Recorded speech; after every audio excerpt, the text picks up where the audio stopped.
Olá pessoal, nessa primeira aula nós abordaremos os conceitos fundamentais de termodinâmica e de fenômenos de transporte. Então aqui o conteúdo da aula, a gente vai começar então conceituando o que é termodinâmica e o que são os fenômenos de transporte, daí definição de fluidos, sistemas e volumes de controle, os níveis de abordagem tanto de termodinâmica quanto de fenômenos de transporte, que seriam os níveis macroscópico, microscópico e molecular, definir a hipótese do contínuo, falar um pouco das propriedades físico-químicas dos fluidos e, por último, classificar os processos em regime transiente e permanente. Então, ao final dessa aula, vocês deverão serem capazes de conceituar termodinâmica e fenômenos de transporte, entender os conceitos fundamentais, que incluem fluido, sistema e entre outros conceitos aí de grande importância, entender também o conceito de sistema fechado e aberto, que também é chamado de volume de controle, definir as principais propriedades termodinâmicas, entender e diferenciar os regimes permanente e transiente, que é a base para depois simplificação e modelagem matemática dos fenômenos. Então, o que é termodinâmica? É basicamente a ciência que estuda energia. E o que é energia? Não tem uma definição precisa para definir, então, o que é energia, mas nós sabemos que ela pode ocorrer de diversas formas, que inclui energia térmica, energia mecânica, a forma de energia cinética, potencial, elétrica, entre outras formas. A energia também pode ser entendida como uma habilidade de causar mudanças. E ela vai definir o estado físico da matéria, o nível de energia. Então a termodinâmica ela vai definir os limites dessa transferência de energia. Exemplificando aqui, temos dois corpos que estão inicialmente em diferentes temperaturas e eles vão ser colocados em contato. Então o corpo A está quente, a 80 graus, e o corpo B está frio em relação ao corpo A, 30 graus Celsius. Colocando os dois em contato, o que ocorre? Ocorre que vai acontecer uma transferência de energia do corpo mais quente para o corpo mais frio. E matematicamente, quem comprova isso é a segunda lei da termodinâmica, que dá a direção natural dos processos. Após certo tempo, os corpos vão atingir equilíbrio. Aqui, uma temperatura arbitrária, 45 graus Celsius, seria o equilíbrio. Isso vai depender das propriedades termodinâmicas dos corpos.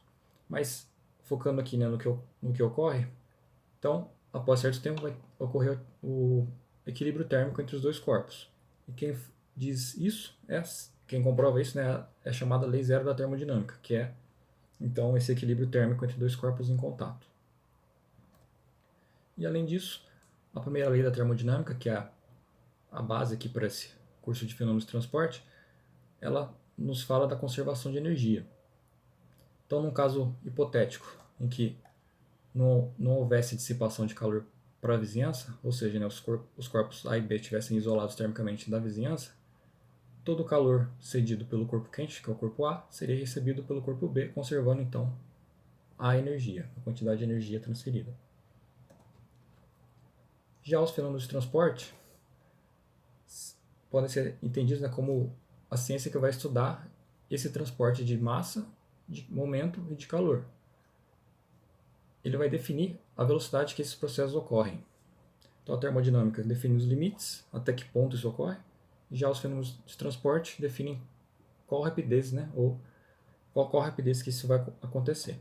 No mesmo exemplo, então, se o corpo A e B atingem o equilíbrio rapidamente ou lentamente, vai depender de uma propriedade de transporte, denominada condutividade térmica, que é um assunto que vai ser abordado no último tópico do curso de transferência de calor. Então, esses fenômenos de transporte eles ocorrem geralmente de forma simultânea em processos industriais, biológicos, meteorológicos, entre diversos outros. E as equações básicas que descrevem os três fenômenos de transporte, que é transporte de momento, calor e massa, eles são intimamente relacionados. Então tem uma similaridade entre a física do fenômeno e também a modelagem matemática. E sob certas condições simples dá para resolver problemas de calor, massa e momento de forma por analogia. Para entender melhor então o escopo dos fenômenos de transporte e as ligações que que os fenômenos têm com a termodinâmica, a gente primeiro vai definir o que é um fluido. Então, os fluidos são materiais que não vão resistir a forças de cisalhamento.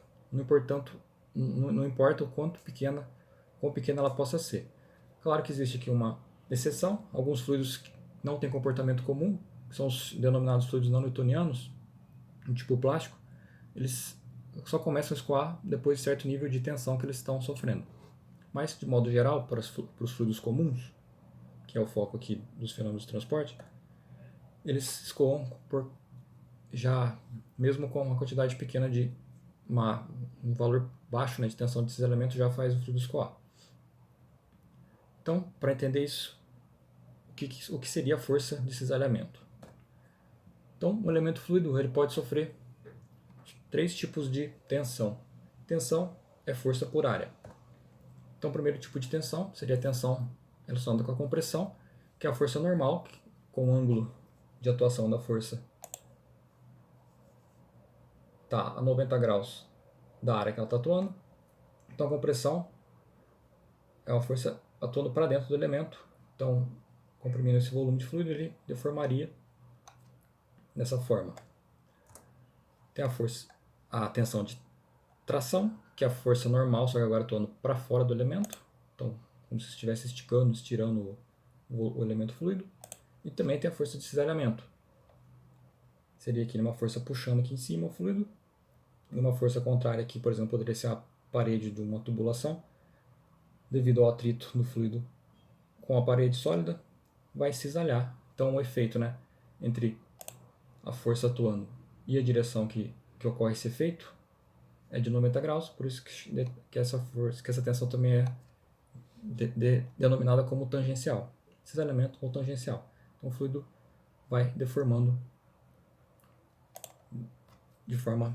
dessa forma aqui mostrada, exemplificada. Então, resumindo, né, fluidos são os materiais que não resistem às forças de cisalhamento. Então, eles começam a se mover quando tem uma força atuando, e eles ficam em movimento todo o tempo que a força está atuando. Já os sólidos, eles podem até apresentar uma deformação quando essa força de cisalhamento é aplicada. No entanto, eles não vão escoar. E eles vão voltar ao estado original quando a força deixa de ser aplicada. Os fluidos não, eles vão ficar deformados, né, devido ao escoamento. E os sólidos eles podem se deformar permanentemente no caso da tensão atingir um nível crítico. Mas esse valor costuma ser bem alto. Isso é foco então de mecânica dos sólidos. Então, basicamente a gente vai focar na maior parte do curso em fluidos, que são os gases e líquidos. E a nível molecular são bem diferentes. Lá em transferência de calor a gente entra um pouco também com sólidos devido à condução de calor. Mas o foco principal, então, principalmente nas 2 primeiras partes do curso, é gases e líquidos, que são os fluidos.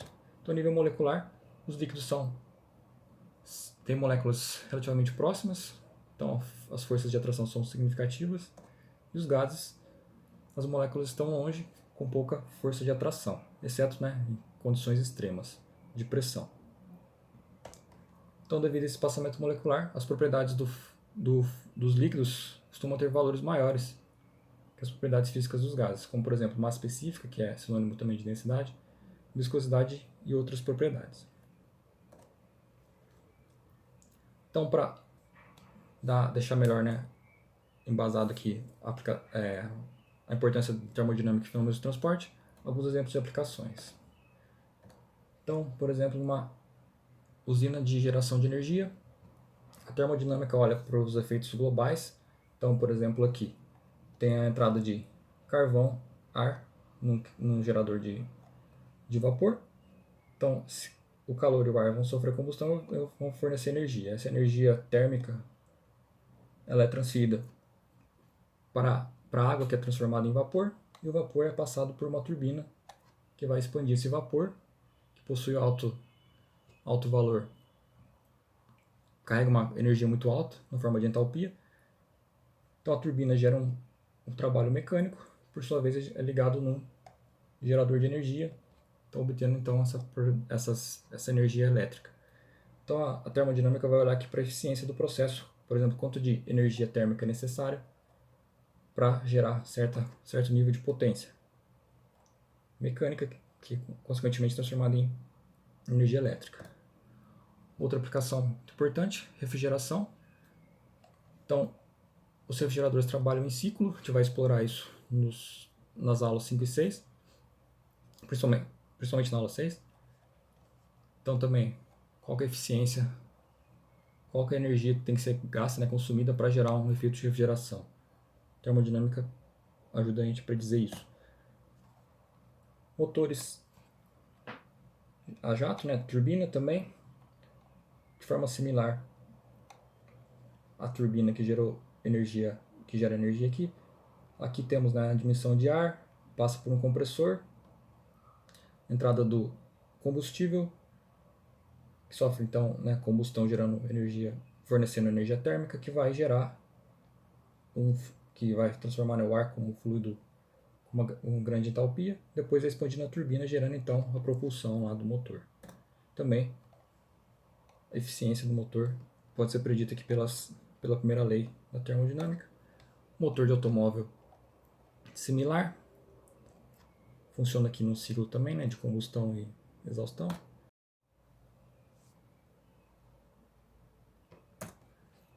A termodinâmica pode ser aplicada também em aplicações biomédicas, por exemplo, a taxa de dissipação de energia do corpo humano para o ambiente pode ser determinada por uma análise termodinâmica, e essas análises também são base para o desenvolvimento de dispositivos de assistência para órgãos artificiais, isso, e para suportar também pacientes vivos, por exemplo, em tratamentos intensivos. Já aplicações dos fenômenos de transporte, separar então mecânica dos fluidos e transferência de calor. Então, mecânica dos fluidos, desde do estudo de escoamentos naturais e do tempo, desenvolvimento de aeronaves, turbinas eólicas e sistemas de tubulação, consequentemente aplicações industriais. Então aqui o foco é mais no comportamento do fluido em relação ao movimento, por exemplo, ao escoamento, né? Como que isso influencia a performance do que está sendo estudado, por exemplo, da turbina eólica,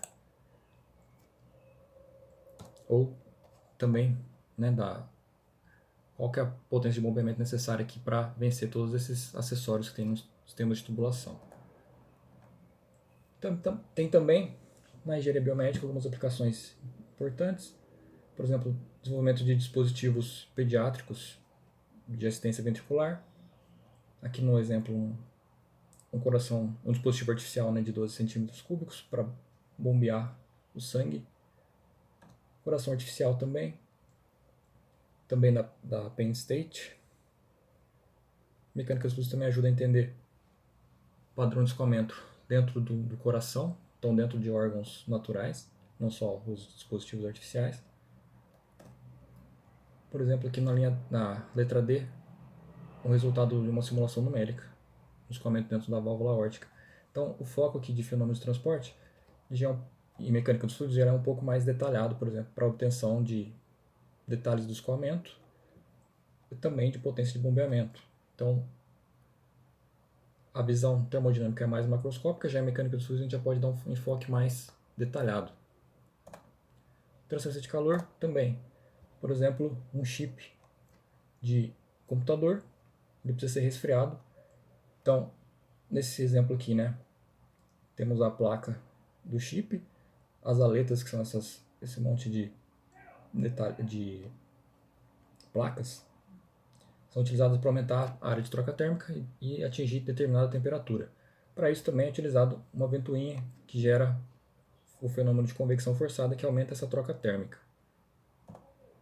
Refrigeração também, transferência de calor é muito importante para atingir uma determinada taxa de transferência de calor determinada, por exemplo, da análise termodinâmica.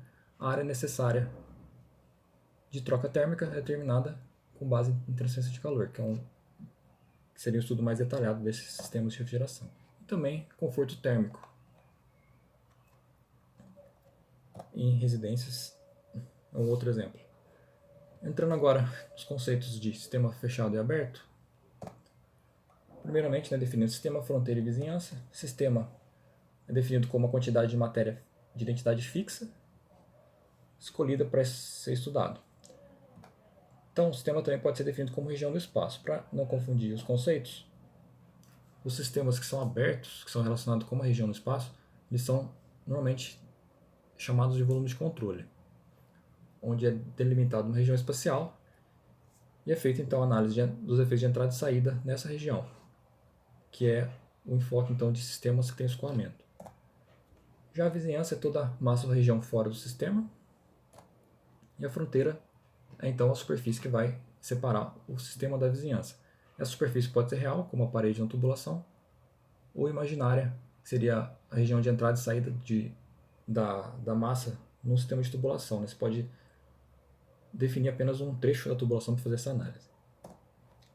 Essa fronteira pode ser fixa ou móvel, e os sistemas então podem ser fechados ou abertos. Lembrando que sistema aberto, então, é sinônimo de volume de controle. Então, exemplo aqui de sistema fechado com fronteira fixa e móvel.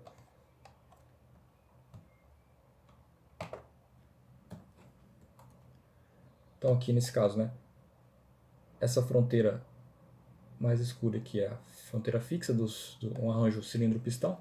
Então, o cilindro aqui é fixo e o pistão é móvel. Então, tem 2 kg de gás, 1 metro cúbico inicialmente. Se for adicionado calor, o gás vai expandir, como essa fronteira aqui é móvel.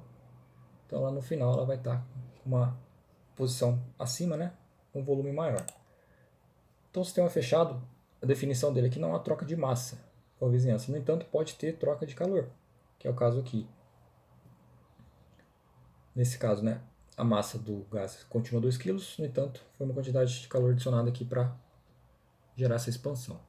Então aqui, né, ilustrando, definição de sistema fechado, não há cruzamento de massa, porém pode ou não haver cruzamento de energia pela fronteira. Já os sistemas abertos, ou volume de controle, eles são caracterizados pelo cruzamento de massa e também, né, possibilidade de cruzamento de energia pelas fronteiras. Então aqui um bocal convergente, que é um dispositivo que tem uma redução de área para gerar uma aceleração do fluido. A fronteira real seria a parede desse bocal e a fronteira imaginária seria que delimitar, né, a entrada nessa seção e a saída nessa. Não tem uma parede aqui, né, simplesmente uma superfície de controle imaginária para delimitar esse espaço que quer ser analisado.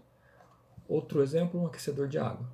Entrada de água fria, continuamente, passa no aquecedor e a água sai quente. Então, delimitando aqui na superfície de controle, que delimita onde é o volume de controle e análise, tem uma entrada aqui de calor para gerar esse aquecimento. Então, para determinar a quantidade de calor necessária para produzir uma água, né, tipo a 60 graus partindo de 20, definido uma vazão, a gente consegue fazer uma análise termodinâmica e determinar essa quantidade de calor. Agora, se quiser mais detalhes, por exemplo, a área necessária de troca térmica aqui dentro, normalmente tem uma serpentina ou alguma área de troca térmica grande que, para atingir essa temperatura, isso é foco de transferência de calor. Daí, o sistema pode ser definido como isolado ou adiabático. Então, independente dele ser fechado ou aberto, dá para tratar ele idealmente como adiabático. O que seria isso? Sistema em que a fronteira é isolante. A fronteira é isolante, ou seja, né, não tem troca térmica com a vizinhança. Um exemplo de sistema adiabático seria uma garrafa térmica ideal, que conseguisse manter a temperatura do fluido que está lá dentro, por exemplo, do café, a mesma do início. Daí, para tratar esses problemas, temos diferentes níveis de abordagem. Então, em fenômenos de transporte, são utilizadas 3 escalas: nível macroscópico, microscópico e molecular.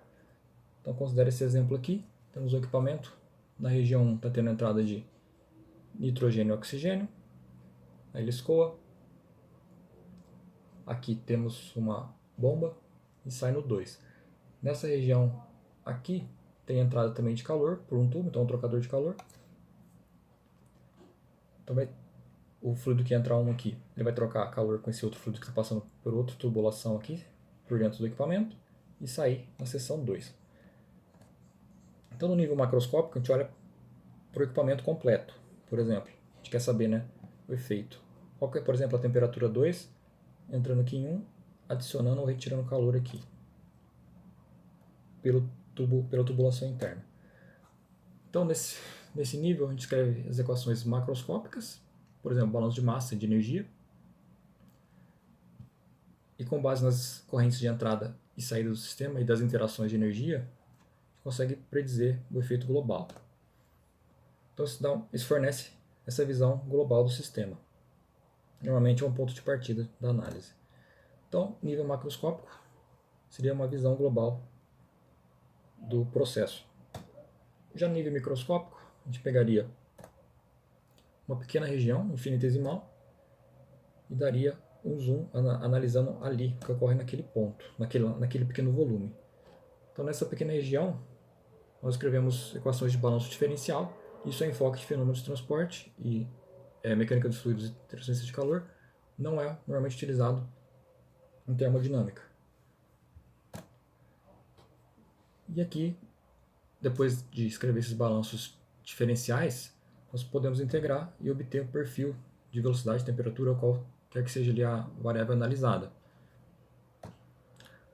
Em termodinâmica, o nível microscópico ele é sinônimo de nível molecular,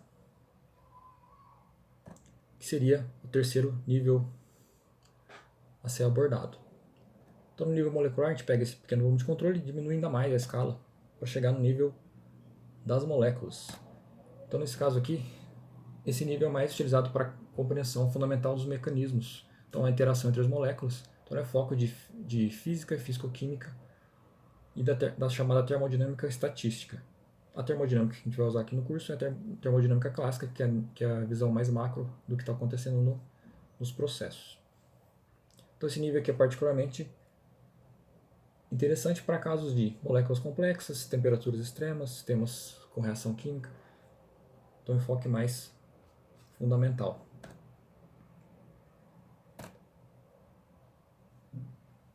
Então, entrando agora na hipótese contínua, nós sabemos então que os fluidos são compostos por moléculas, e elas estão sempre em movimento.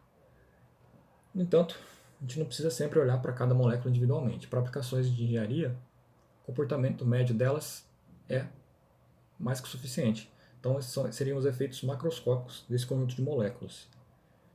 Então, a gente define então, o fluido como uma substância que pode ser dividida até um volume infinitesimal, que seria um volume muito pequeno, onde essa hipótese do contínuo é válida. Ou seja, não precisamos nos preocupar com o comportamento individual das moléculas, e sim utilizar um comportamento estatisticamente significativo, que vai dar uma média daquela propriedade. Então, esse tratamento contínuo é válido para o menor volume de controle de interesse, desde que ele forneça médias estatísticas significativas da propriedade do fluido e da propriedade do escoamento. Dessa forma, essas propriedades podem ser consideradas a variarem suave continuamente ponto a ponto no fluido. Ou seja, é possível então aplicar cálculo diferencial. As equações diferenciais são válidas para fornecer então detalhes do campo de escoamento e das propriedades do fluido, como por exemplo, massa específica, temperatura, velocidade e outras variáveis. Então, como que funcionaria, né? Como seria a validade desse hipótese contínua? Então, por exemplo, a gente quer determinar a massa específica do fluido no ponto C. Então, a gente tem um volume de controle de volume, né, ΔV, e massa ΔM.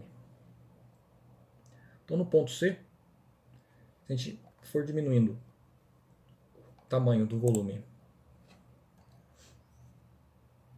desse volume, né, até ele tender esse ponto C aqui, o número de moléculas vai diminuindo. Então, estatisticamente, o número de moléculas que vão fornecer a massa específica desse fluido, ela diminui. Até certo ponto, isso pode acontecer sem haver uma diferença significativa no valor da massa específica. Então, definindo massa específica, né, a variação de massa por volume. Então, existe um limite que a gente pode diminuir esse volume de controle aqui até um dV', o dV até um dV', onde isso não influencia. Se a gente fosse analisar graficamente, então esse ponto, o domínio contínuo seria, né, está com o DV analisando, vai diminuindo esse volume de controle, tem uma média aqui relativamente constante da massa específica. Chega um ponto, esse DV', em que começa a variar muito a média, já que, nesse caso, o volume pode conter um número muito pequeno de moléculas e fornecer valores distintos, né, que fogem da média. Então, esse DV' costuma ser um valor muito baixo, em torno de 10 a menos 9 milímetros cúbicos. Dessa forma, a gente consegue trabalhar em fenômenos de transporte e termodinâmica clássica dentro da hipótese do contínuo. Dessa forma, então, as variáveis de campo de escoamento podem ser representadas de forma contínua no espaço e no tempo. Então, essa hipótese só vai se apresentar falhas em casos onde o curso médio livre de colisão, que seria a distância que uma molécula precisa percorrer para colidir com outra, for da mesma ordem de grandeza da menor dimensão característica do problema. Por exemplo, o diâmetro da tubulação. Também vai ocorrer em casos de gases rarefeitos, que são pressões extremamente baixas, ou escoamentos com ondas de choque. Para ter uma ideia aqui, né, em oxigênio a 1 atm 20 graus, ele contém 3 vezes 10 a 16 moléculas por milímetro cúbico, ou seja, um valor muito alto, onde a média estatística é significativa. Então, a gente pode trabalhar com a hipótese contínua sem ter grandes preocupações. Ela costuma falhar, por exemplo, em escalas nanométricas. Entrando agora em propriedades termodinâmicas, definindo primeiramente, né, as propriedades intensivas e extensivas. Propriedade de qualquer característica do sistema, como por exemplo pressão, temperatura. Uma propriedade intensiva, ela vai ser uma propriedade que independe da massa do sistema. Por exemplo, a massa específica de um fluido ele independe do tamanho do sistema. A massa específica da água a 20 graus em um copo d'água em uma piscina de 25 metros cúbicos é o mesmo, só depende da temperatura. Então, isso seria uma propriedade específica. Já propriedades extensivas são as que dependem do tamanho e extensão do sistema. Por exemplo, a massa desse exemplo, né, do copo d'água e da piscina é bem diferente de água. O volume também. Existem ainda as propriedades específicas, que são as propriedades extensivas por unidade de quantidade de matéria ou massa, que são as propriedades que são tabeladas nos livros de termodinâmica, que são bem úteis para fazer as análises. Eu vou usar bastante isso. Então, definição: uma propriedade específica é normalmente definida como uma letra minúscula, vai ser a propriedade extensiva, que é a maiúscula, dividido por unidade de massa. A quantidade de matéria não é muito utilizado aqui em termodinâmica, é mais para casos onde tem reação química. Então, considerando um sistema simples, sem reação química, a gente vai usar a base mássica. Então, por exemplo, volume específico é o volume total do fluido pela quantidade de massa daquele volume, dando então unidade de metro cúbico por quilo, nesse exemplo aqui. Revisando aqui as escalas de temperatura, temos o sistema internacional e o sistema imperial. No sistema internacional, a temperatura é dada em Kelvin, então a conversão de Celsius para Kelvin soma 273,15. Preferencialmente a gente vai trabalhar no sistema internacional.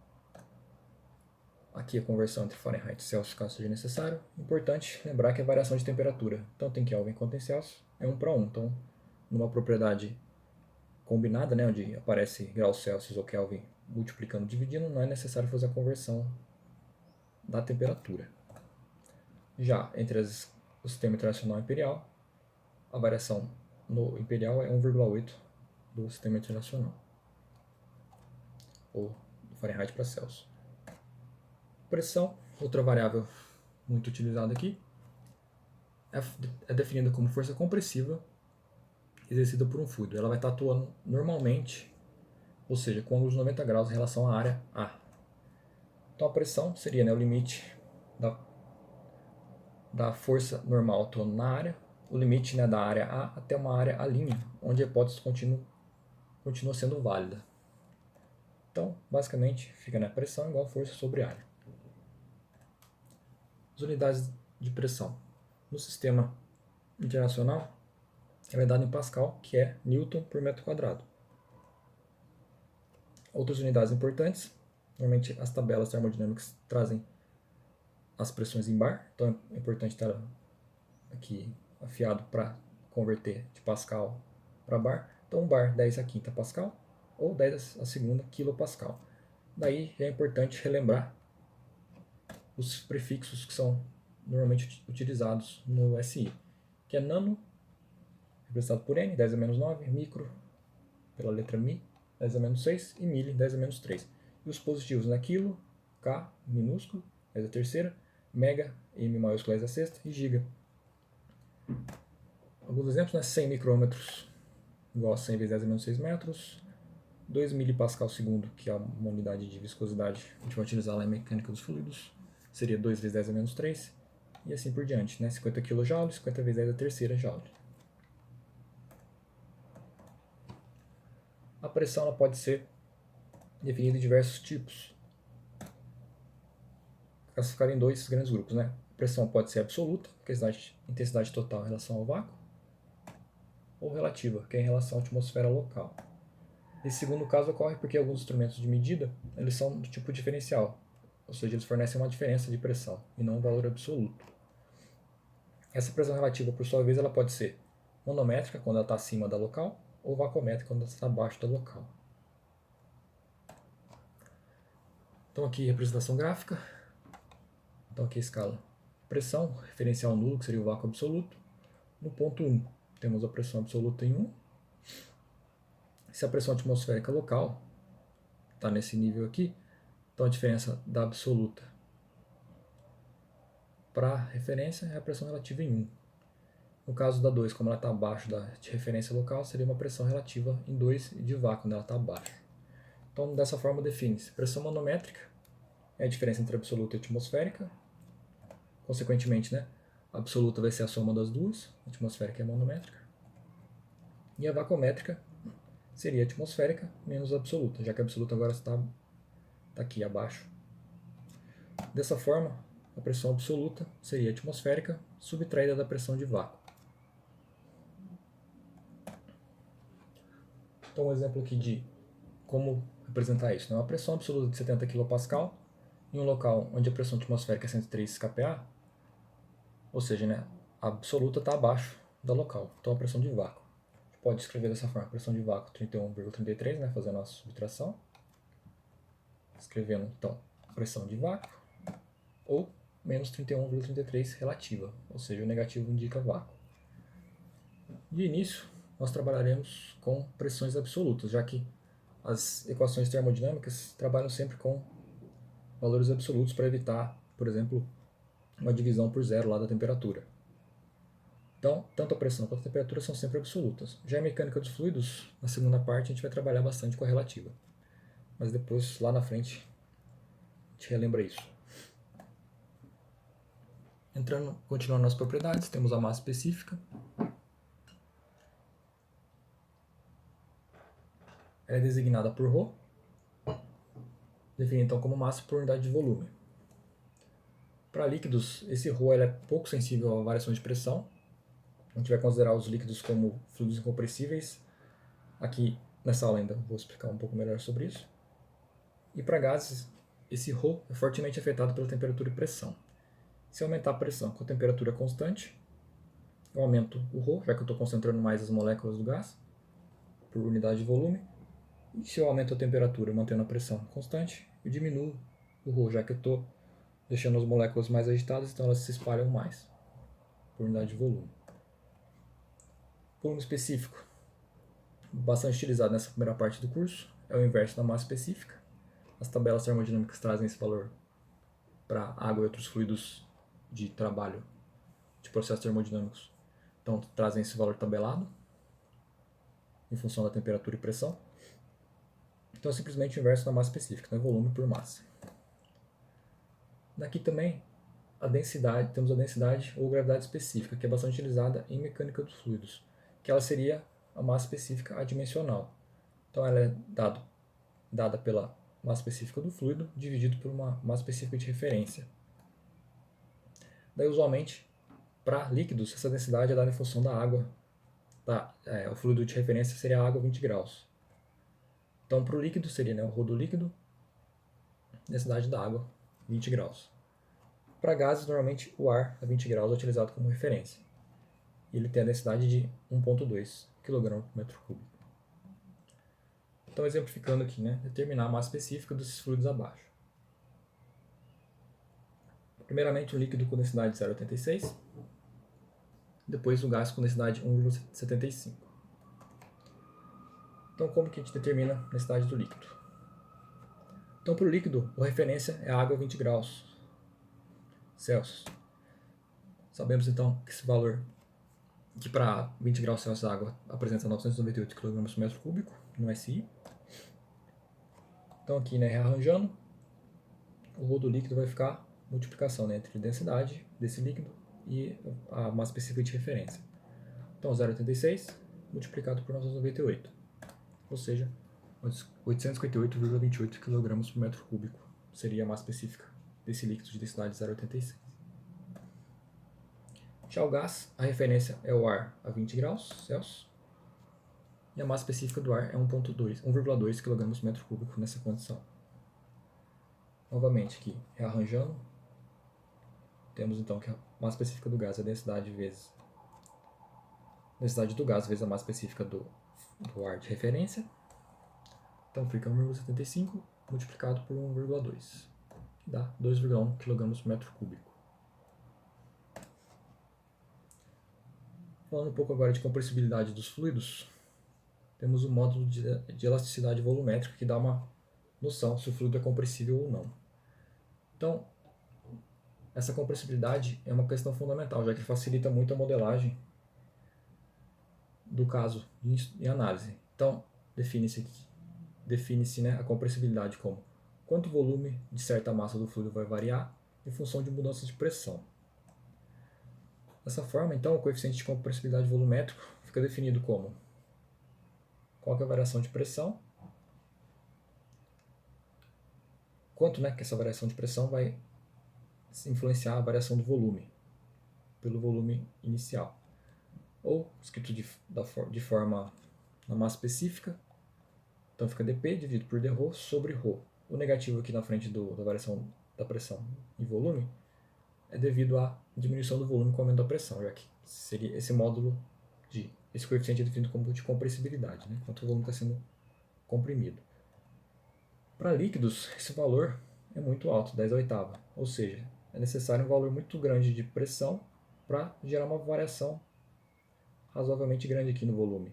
Dessa forma, os líquidos podem ser tratados como incompressíveis.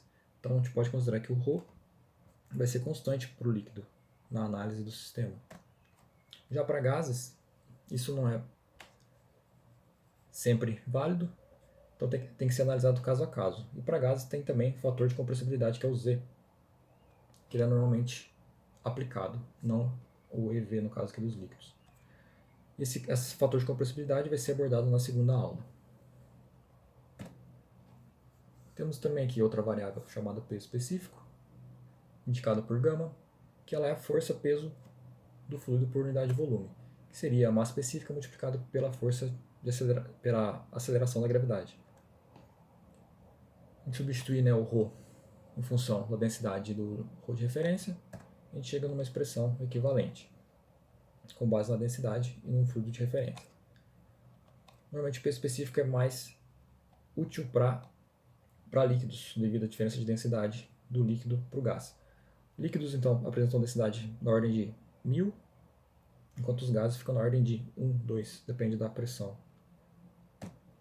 Então, aqui as unidades do peso específico, força por volume, então Newton por metro cúbico, ou no sistema inglês, né, libra-força por pé quadrado ou por polegada quadrada. Outra propriedade importante seria a viscosidade dinâmica, que ela mede a resistência ao escoamento da substância. Ela é indicada por μ, pela letra grega μ. Ela vai ser melhor abordada lá na frente, em mecânica dos fluidos. Nessa primeira análise, em termodinâmica, a gente considera que os efeitos viscosos do escoamento são desprezíveis. Então, os fluidos são considerados ideais. O escoamento é considerado unidimensional. Mais detalhes disso também na aula 4. Então essa consideração de fluido ideal é válida em certas condições. Não é que o fluido não vai ter viscosidade. Ele tem viscosidade, no entanto os efeitos dessa viscosidade são pequenos em relação aos outros efeitos, efeitos inerciais, efeitos do movimento, né, da vazão que está passando na tubulação. Para finalizar, classificação de processos e regimes. Os processos podem ocorrer o escoamento ou transferência de energia de modo contínuo ou não contínuo. Então, processos contínuos, quando a entrada e saída permanente de massa ou de energia. Então, após um período de estabilização que normalmente é pequeno, pode ser expressado nessa análise, né, a gente pode considerar o processo contínuo em regime permanente, ou seja, as propriedades não dependem do tempo. Já para processo embatelado, o material é carregado no equipamento, fica lá sendo processado por um período pré-determinado, depois o processo para e ele é descarregado. Então, nesse caso, as propriedades variam com o tempo. E tem um processo misto, né, que seria semi-batelado, onde uma fase está de forma, uma ou mais fases estão sendo alimentadas de forma contínua e as outras embatelada. Então, o regime permanente, também conhecido como estado estacionário, ele é característico das operações contínuas. Nessa condição, nenhuma propriedade vai variar com o tempo. Isso é importante porque qualquer derivada no tempo vai ser igual a zero, né? A derivada de uma constante vale zero, então, sendo aqui esse φ qualquer propriedade do fluido do escoamento. Então isso é importante na hora de simplificar os modelos que nós utilizaremos durante o decorrer do curso. Já no regime transiente, tem uma dependência do tempo.